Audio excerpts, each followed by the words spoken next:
नमस्कार। आइए बात करते हैं सबसे पहले कनिष्ठा उंगली के बारे में। सूर्य के पहले पर्व तक जब कनिष्ठा उंगली नहीं पहुंचती तो व्यक्ति बहुत सपने देखने वाला होता है, बहुत जल्दबाजी करता है, जल्दबाजी के कारण नुकसान उठाता है और साथ ही साथ अपने जीवन के बड़े फैसलों को बहुत सोच समझकर आपको करना होगा, वरना आप जल्दबाजी के कारण नुकसान उठा सकते हैं। ऐसी उंगलियां जब होती हैं तो जीवन में व्यक्ति को बहुत बार ऊंचाई और निचाई का सामना करना पड़ता है, यानी जीवन में अप डाउन का सामना करना पड़ता है। वर्तमान की स्थिति से कहीं कोई ख़राब स्थिति नहीं है कि मैं कह दूं कि आपको कोई बहुत धन का लॉस हो रहा है या कोई सुविधा नहीं है, तो आपको अति बोलने से बचना है, साथ ही साथ अपनी बुद्धि का सही उपयोग करना है। आइए बात करते हैं यश की उंगली की। सूर्य की उंगली, यश की उंगली। यश की उंगली पर वर्तमान में कोई भी, अगर मैं कहूँ तो किसी भी प्रकार दाग का, धब्बे का, बदनामी का यहाँ निशान नहीं है, लेकिन मैंने देखा है कि जो बहुत ऊंचाइयाँ प्राप्त करने के लिए चिन्ह माने जाते हैं वो यहाँ पर अभी मौजूद नहीं है। बृहस्पति की उंगली से लंबी है। जीवन में व्यक्ति निरंतर ऊंचाई की तरफ तो बढ़ेगा, इसमें कोई भी शक नहीं है। आइए बात करते हैं इसके बाद आपकी सीधा सीधा शनि की उंगली की। वर्तमान की शनि की उंगली ना कोई धन के आगमन के स्रोत हैं और ना ही किसी प्रकार से कोई रोग के संकेत हैं। ये नीचे वाला जब कट लग जाए तो ऐसा व्यक्ति को अपने जीवन में जब धन कमाए तो किसी को धन देना नहीं चाहिए, वरना लौट कर आता नहीं है। अब बात करते हैं बृहस्पति की उंगली की। बृहस्पति की उंगली 23 साल की आपकी उम्र, वर्तमान में कहीं से कहीं तक भी कोई ऐसा संकेत नहीं है जिसके द्वारा पत्नी से वैचारिक मतभेद हो या संतान सुख हो, तो अभी भगवान की कृपा है, आपका सब काम चल रहा है। आइए बुध पर्वत के बारे में बात करता हूँ। एक बात याद रखिएगा, मैं जब आपका हाथ देख रहा हूँ, आपके हाथ में बहुत सारी रेखाएं आगे भविष्य में बनने वाली हैं।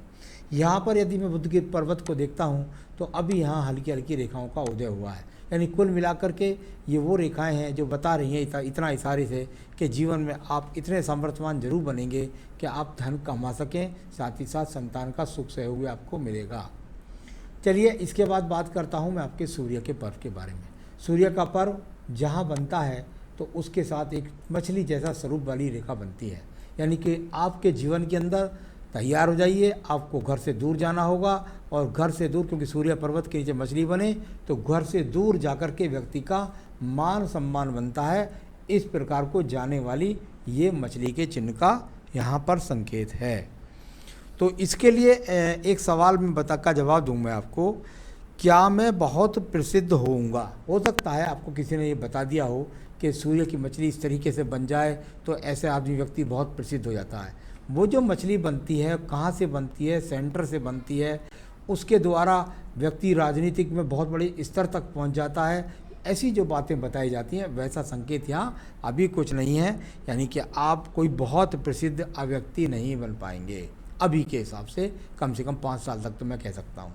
आइए बात करते हैं इसके बाद शनि के पर्वत की। शनि का पर्वत कुछ दबा हुआ है, यहाँ पर फिर भी रेखा है, आपके पास तो धन के आगमन बन ही जाते हैं कहीं ना कहीं से, कोई रोग के संकेत नहीं है। इसके बाद बात करते हैं आपके बृहस्पति के पर्व के बारे में। बृहस्पति का पर्व जाना जाता है कुल मिलाकर के जीवन में यहाँ पर अभी बिखरी हुई रेखाओं के रूप में। कहीं दिमाग के अंदर ये है कि मैं गाड़ी और धन और मेरे पे बहुत सारे ऐश्वर्य होंगे, कहीं दिमाग बहुत ज़्यादा उथल पुथल की छोटी छोटी रेखाएं चारों तरफ को जब बृहस्पति पर बिखरें तो व्यक्ति बहुत ज़्यादा स्वप्नशाली हो जाता है। इस प्रकार का अभी ये पर्वत यहाँ पर बना हुआ है। इसके बाद बात करता हूँ आपकी हृदय रेखा की। हृदय रेखा शुरू से लेकर के आखिर तक अगर मैं इसको देखूं तो नीचे की तरफ ऊपर की तरफ बहुत अधिक क्रॉस चिन्ह इस तरह के बने। आपको स्वास्थ्य का ध्यान रखना होगा, आपको अपने खान पान का ध्यान रखना होगा, साथ ही साथ जीवन में जो पत्नी आए उसके साथ संबंधों को लेकर के आपको साध कर चलना होगा। पत्नी के साथ अच्छे संबंध बना करके रखना होगा। अपने मन के अंदर ज़्यादा सपने पालने वाले को भी ऐसे ही रेखाएं मिलती हैं। अब बात करते हैं आपकी मंगल रेखाओं के बारे में। मंगल रेखा कर्म रेखा के रूप में जाना जाता है। पूरे पर्वत पर अभी बहुत सारी रेखाएं एक दूसरे को काटने वाली मंगल पर्वत के अंदर की तरफ, यानी कुल मिलाकर ये वो रेखाएं हैं जो मंगल पर्वत में बहुत ज़्यादा अभी यहाँ दिखलाई नहीं देता कि आप बहुत ज़्यादा कर्म कर रहे हैं। इस प्रकार की कर्म रेखाएं अभी यहाँ पर कोई भी फल नहीं देती हैं।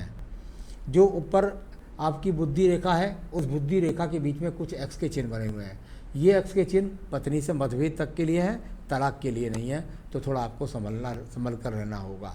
आइए बात करता हूँ आपकी बुद्धि रेखा की। बुद्धि रेखा जब इस प्रकार से थोड़ा हटकर चले तो व्यक्ति थोड़ा सा जिद्दी टाइप का भी होता है, और कुल मिलाकर जब ढलमा हो जाए तो यानी चंद्र पर्वत से जितना जुड़ेगा उतना व्यक्ति, यानी दूर स्थानों से जितना जुड़ेगा व्यक्ति के जीवन में उतनी ही तरक्की ज़्यादा उसको प्राप्त होगी। चलिए अब बात करता हूँ मैं आपके सीधा मंगल के द्वितीय पर्वत की। वो जाना जाता है झगड़े झंझट मुकदमों के लिए। यहाँ पर कोई झगड़ा नहीं, झंझट नहीं, कोई मुकदमे के योग नज़र नहीं आ रहे हैं। चंद्र पर्वत की रेखाओं का संबंध आइए दिखलाता हूँ आपको। नीचे का चंद्र पर्वत और चंद्र पर्वत की रेखाओं का संबंध बन गया जाके आयु रेखा से भी बना है, भाग्य रेखा से भी बना है, केतु स्थान से भी जुड़कर बन रहा है।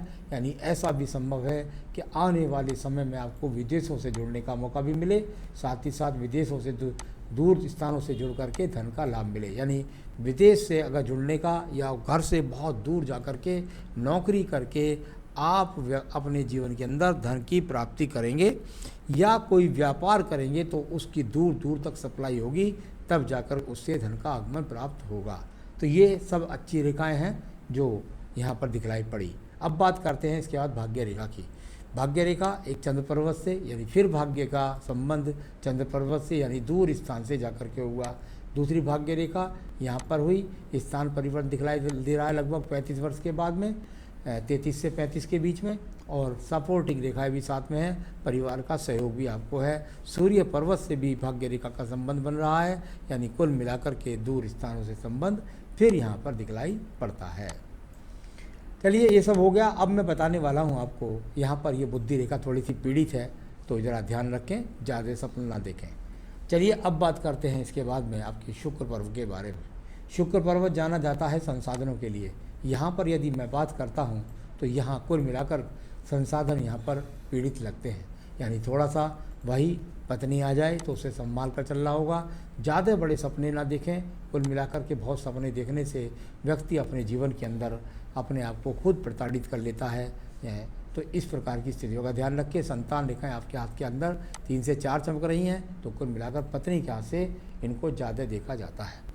आइए बात करता हूँ आयु रेखा के बारे में। आयु रेखा और बड़ी ही परिप्रेक्ष्य के साथ में यहाँ चलती हुई मणिबन तक पहुँच जाए तो 80 वर्ष व्यक्ति की आयु होती है।